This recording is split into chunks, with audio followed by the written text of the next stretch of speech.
Scupper is a senior minister for Judson Memorial Church on Washington Square Park in Greenwich Village. She began this post in 2005, will be ordained for 40 years in 2014. Under Donna's leadership, Judson has been a supporter of immigrant and women's rights and has provided support and a home base for the Occupy movement and New York City Friends of Clearwater.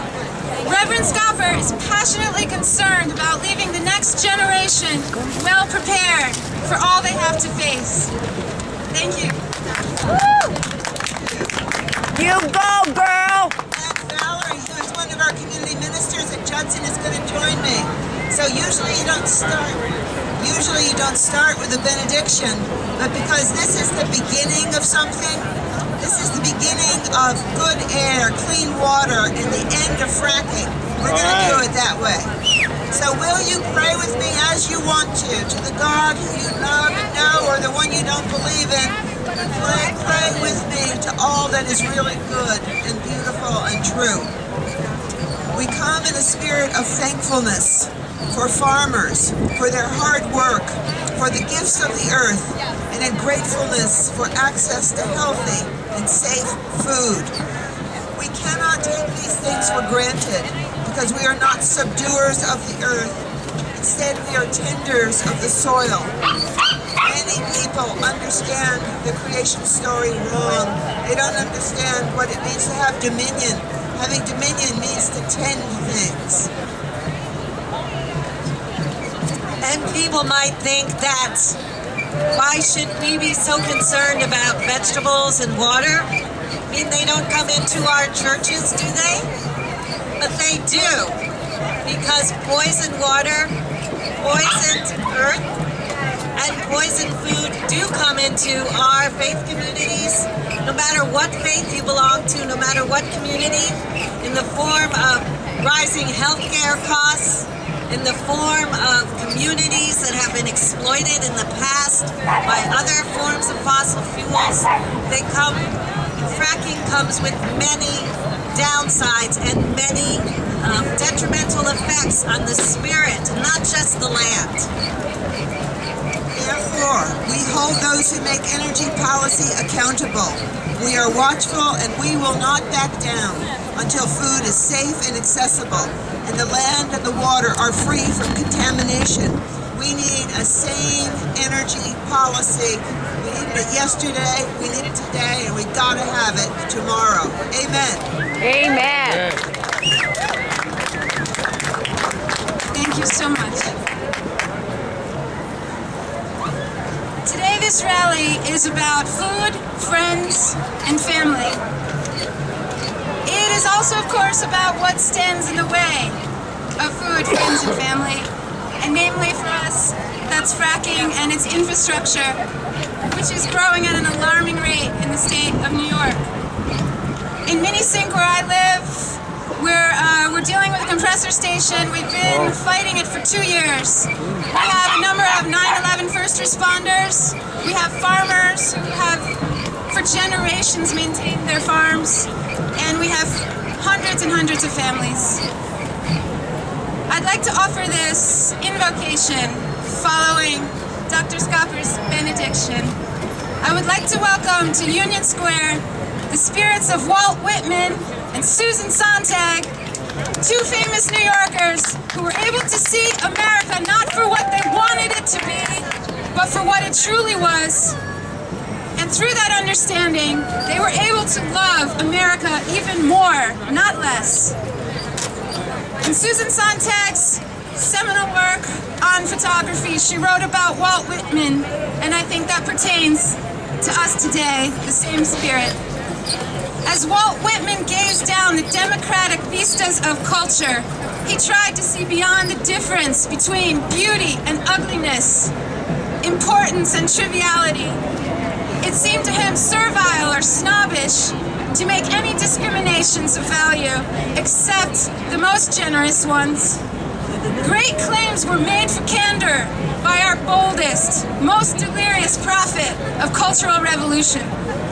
Nobody would fret about beauty and ugliness, he implied, who is accepting a sufficiently large embrace of the real, of the inconclusiveness and vitality of actual American experience. All facts, even mean ones, are incandescent in Whitman's America, that ideal space made real by history, where, as they emit themselves, facts are showered with light. This group of people that you'll hear speaking today, all of them, and many more not present today, they have looked at some very cold and very ugly facts, hard facts, a lot of them, and instead of becoming dismayed or downtrodden, they transmuted this experience into intelligent and compassionate responses. These people are forward thinkers and damn hard workers, sacrificing much for the good of the whole, with absolute courage and conviction. All of these people were put into positions where they had to look at the facts.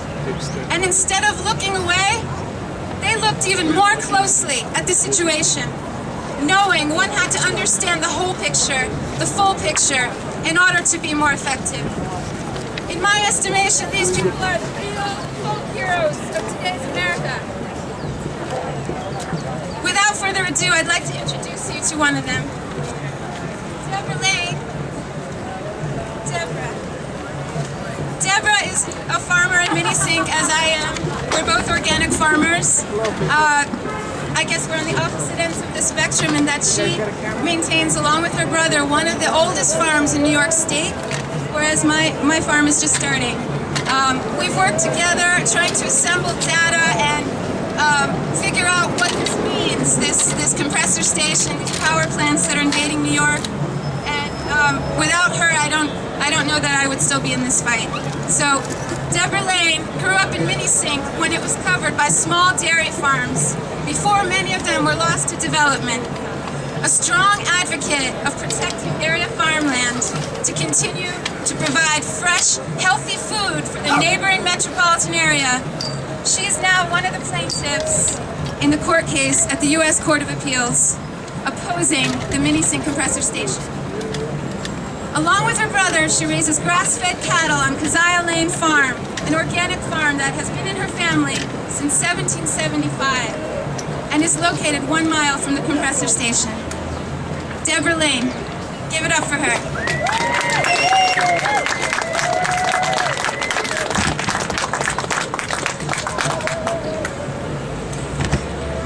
My father was a farmer for all of his life. He farmed the land that Asha was talking about that's been in our family since 1775. Farming is hard work, it's constant work, and you don't make a lot of money from it. But he was a farmer because he believed that raising good, healthy food was one of the most important occupations that a person could have. It was hard to see all the farmland around us that was being taken over by development, but he thought that our farm would continue to provide food for generations to come because all of his children wanted to keep it that way. And he thought he knew that the black dirt region that was right neighboring our farm, this beautiful, fertile soil, would never be developed because you can't build on it. 2 years before he died, he found out that that wasn't true. Millennium, a huge, powerful gas company, decided it was going to build an industrial polluting plant in the middle of hundreds of homes and thousands of acres of farmland. Boo! They don't care about people's health, and they certainly don't care about farmland. They don't care that we can't raise healthy cattle, that farms can't raise fresh, healthy food for people to eat with all of the VOCs and carcinogens the acidic gases, the ozone that is in the air from that pollution and will be in the soil. As far as Millennium thinks, we can just buy our meat from the factory farms and get our produce from China.